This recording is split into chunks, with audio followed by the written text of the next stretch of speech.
ازيك يا شباب، اهلا بكم في برنامج السن.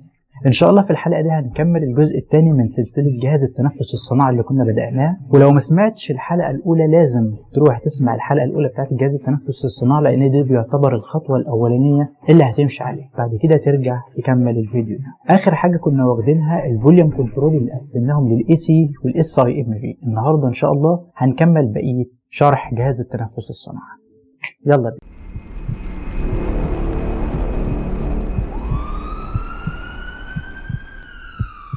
لو تفتكروا ان احنا في الحلقه اللي فاتت بدأنا نقسم المود اوف الميكانيكال فنتيليشن لحاجتين، الفوليوم كنترول فنتيليشن والبريشر كنترول فنتيليشن، وعملنا لهم 2 فولدر، الفوليوم كنترول فنتيليشن وقسمناه لحاجتين 2 اس اي ام في والاي سي. بعد كده بدأنا نمسك البريشر كنترول فنتيليشن وحطينا فيه 6 مود. تعالى بقى هات لي كده الفولدر بتاع البريشر كنترول فنتيليشن وافتحه لي ونطلع المود ونشرحها واحده واحده. البريشر كنترول فنتيليشن، وطالما هنتكلم على البريشر يبقى في كل المود اللي موجود هيبقى ثابت البريشر اللي هو البي اي بي، والمتغير المره ده هيكون التايدال فوليوم. عندنا 6 مود: البي اس في، البي سي في، السباب، الباي باب او الباي ليفل، الهاي فريكوانسي، والاي بي ار في. تعال نمسك واحده واحده ونفهم الفكره بتاعت كل مود. اول حاجه البي سي في. البي سي في هي اختصار لكلمه بريشر كنترول فنتيليشن. اي حاجه لقيت فيها كنترول يعني هي المتحكمه، هي اللي بتتحكم في المريض. يبقى اتفقنا انت هتحدد الضغط، يبقى الضغط هنا هيكون ثابت. المتغير بتاعنا هيكون التايدال فوليوم اللي هو كميه الهواء. المود ده احسن حاجه فيه ان الانسبيراتوري تايم، وعرفناه اللي هو زمن الشهيق، بيكون اطول من الاكسبيراتوري تايم، وده بيسمح للفلوريت انه يوصل للزيرو في نهايه الانسبيريشن. الموضوع ده طبعا بيحسن لك الاكسجينيشن وبيحسن لك الفنتيليشن. من اهم مميزاته انه بيتحكم لك في الالفيولار بريشر، فبالتالي هيبعد عن اللونج انجري. تاني حاجه بيعمل لك بيشنت كامفورت، المريض بيبقى مرتاح لان الانسبيراتوري تايم اللي هو زمن الشهيق بيبقى اطول من زمن الزفير، ده بيعمل لك راحه.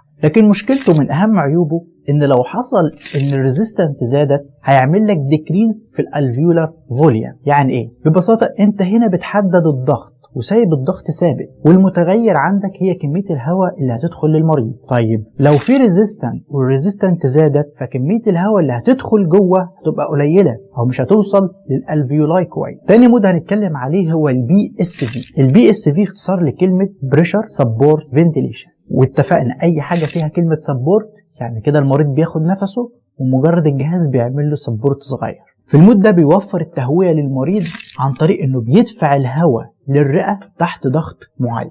هنا المريض بياخد نفسه، كل الموضوع ان انا بعمل له سبورت تحت ضغط معين. السبورت ده بيساعد في عمليه الفنتيليشن وبيقلل المجهود اللي المريض بيبذله. واحسن حاجه في المود ده ان المريض هو اللي بيتحكم في التايدال فوليوم وكمان بيتحكم في الانسبيراتوري تايم، وهو بيعتبر البرايمري ويننج مود، يعني بنستخدمه في حالات الفطام من عن جهاز التنفس الصناعي. بعد كده تالت مود هو السباب. السباب اختصار لكلمه continuous positive airway pressure. من اسمه كده هو عباره عن ضغط ايجابي مستمر موجود في الزفير وموجود في الشهيق. يبقى في المود ده الجهاز بيدي كمية هواء للمريض تحت ضغط معين علشان يحافظ لك على وجود كمية من الهواء جوه الحويصلات الهوائية علشان تمنع لك الكولابس. دايما هتلاقي قيمة السباب من 5 ل 10 وزي ما هيظهر في الرسم البياني دلوقتي. احنا بس بناخد فكرة كل مود وازاي بتشتغل، بعد كده هنطبقها عملي على جهاز تنفس ونشوف البارامتر اللي بتظهر مع كل مود ايه.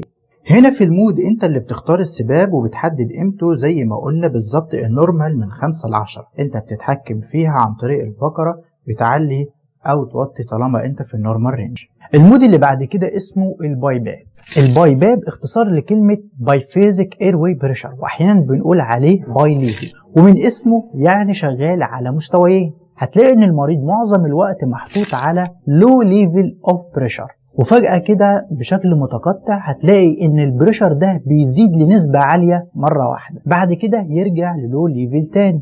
في المود ده بيوفر لك ضغط اعلى من السباب فبيزود لك الاكسجينيشن، كمان هيزود لك التايدال فوليوم بشكل غير مباشر.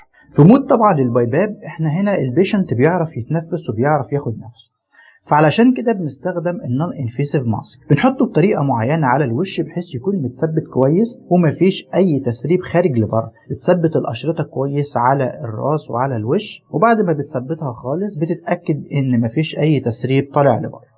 يبقى زي ما انت شايف كده في الرسم البياني، هو شغال على لو ليفل اوف البريشر، وفجأة البريشر بيزيد بعد كده يرجع تاني لللو بريشر على طول. بقى المود اللي ماشي عكسه هو الاي بي ار في. الاي بي ار في اختصار لكلمة اير واي بريشر ريليز فنتيليشن، كلمة ريليز منخفض. يبقى نفهم هنا ايه؟ يبقى المريض هيكون طول الوقت على هاي ليفل اوف البريشر وفجأة يحصل له ريليز، يعني ينزل لحد زيرو. قال ان موضوع الهاي بريشر ده بيحسن لك الاكسجينيشن وكمان بيفتح لك الكولابسد الفيولاي، في حين ان لما يحصل ريليز يعني لما الضغط يقل ده بيساعد علال CO2 ريموفال. زي ما انت شايف بالظبط كده في الرسم البياني، هتلاقي ان المريض ماشي على هاي ليفل وفجأة بينزل للزيرو، بعد كده بيطلع تاني للهاي ليفل، عكس مود الباي باك. في مود الاي بي ار في زي اللي موجود على الفيديو دلوقتي بنلاحظ حاجة مهمة جدا، ان البيشنت ماشي على ضغط عالي وبينزل بعد كده للصفر وبعد كده يرجع للضغط العالي زي ما قلنا عليه بالظبط. نيجي بقى لاخر مود هو الهاي فريكوانسي. يعني ايه الهاي فريكوانسي؟ قال لك هو بيوفر لك تهوية عالية التردد. يعني ايه تهوية عالية التردد؟ يعني هو بيوفر تايدال فوليوم صغير لكن بمعدل سريع. المعدل السريع ده هيتم عن طريق الذبذبات اللي بتحصل على صدر المريض. يبقى من فايدته انه بيفتح لك الكولابسد الفيولاي وبيحسن لك موضوع الجاز اكستشينج اللي هي عملية تبادل الغازات. في الهاي فريكوانسي الذبذبات اللي بتحصل على الصدر دي بتساعد في عملية تبادل الغازات زي ما قلنا، وكمان ده بيبقى صوته على صدر المريض بالظبط زي ما انتم شايفين على النيونيت. ايه بقى عيوبه؟ ان مش اي جهاز هتلاقي عليه مود الهاي فريكوانسي، لازم جهاز معين هو اللي بيشتغل الهاي فريكوانسي. هيعمل لك حاجه اسمها هاي بوتنشال نتيجه زياده الضغط اللي موجود داخل الصدر الانترا ثوراسيك. اخر حاجه ان هو ريسك اوف الباروتروما، وكلمه باروتروما بتحصل امتى؟ لما الضغط يزيد جوه الالفيولاي فيحصل لها رابشر، يعني بتنفجر زي بالظبط ما موجود في الرسم البياني. هتلاقي حتى شكل الويفز كده سريع ورا بعض، هو بيوفر لك تايدال فوليوم صغير بمعدل سريع. كده يبقى احنا خدنا الستة مود بتوع البريشر كنترول فنتيليشن. كده يا باشا نيجي بقى نقفل الفولدر ونركنه على جنب. تعالى بقى للجزء الثاني اللي لازم نتكلم فيه ومهم جدا، الارم اللي بتبقى موجودة على الجهاز الفنت وبتبقى معناها ايه وازاي اتعامل معاها. هتظهر لك الارم كده على الشاشة ويقول لك هاي بريشر. انت تفهم ايه من الالارم ده؟ هاي بريشر يبقى فيه كذا حاجة بتعمل لك الهاي بريشر. ممكن يكون في سكريشن كتير جوه التيوب فمدياك الهاي بريشر، فانت على طول المفروض تروح تعمل سكشن. تاني حاجة ممكن تكون اي وصلة من وصلات الفنت متنية، انت المفروض بتروح تعمل على طول تشيك على وصلات الفنت كلها. تالت حاجة يا اما هتلاقي المريض بيعض على الاندوتراكيال تيوب اللي راكبة، على طول بتشوف جرعة الدورمكام اللي المفروض بياخدها وبتديها له، او مثلا هتلاقي ان الاندوتراكيال تيوب دي اتحركت ودخلت في الناحية اليمين شوية، وبتتأكد اكتر انك بتسمع بالسماعة على الشيست بتاع المريض. لو لقيت اي مشكلة من الاربعة دول وحلتها بتلاقي الالارم وقف لوحده. تاني اشهر الارم بيظهر هو لو بريشر. ايه الحالات اللي الجهاز بيديك فيها لو بريشر؟ اول حاجه ممكن يكون حصل ديسكونكشن، يا اما ممكن تكون اي وصله من وصلات الفنت اللي موجوده حصل لها ديسكونكشن، يعني ثبت من بعض، او حصل ديسكونكشن ما بين الاندوتراكيال تيوب ووصله الفنت نفسها وحصل مثلا تسريب، او ممكن التيوب نفسها البيشنت لما عض عليها عمل فيها ثقب وبدات تسرب. يبقى في الحاله دي انت على طول بتستجيب للالارم دي وبتدور على الحالات اللي ممكن يكون فيها اللو بريشر.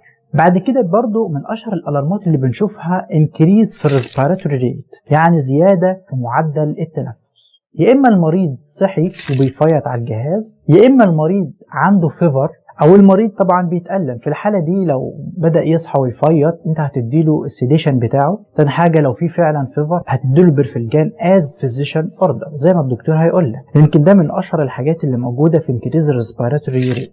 اظن لحد كده الموضوع تمام، مفيش فيه اي مشكله. مش عايز اكتر عن الجزء ده، لان الجزء الاخير هيبقى في الفيديو الثالث. في اهم حاجه بقى بالنسبه لشغلنا، ايه الكير اللي المفروض تتعمل للمريض اللي موجود على جهاز التنفس الصناعي، واختار ازاي مقاس المناسب سواء للقسطره التشفيط او للتيوب لو انا عايز اغيرها. بعد كده ايه العلامات اللي موجوده خلاص بقى اللي هتقول لك ان المريض ده المفروض كده بقى نفصله من على جهاز التنفس. اتمنى الجزء ده يكون واضح. ما تنساش بقى لو انت على اليوتيوب تعمل سبسكرايب، ولو انت على الفيس تعمل لايك وشير لو حسيت ان الموضوع مفيد. سلام.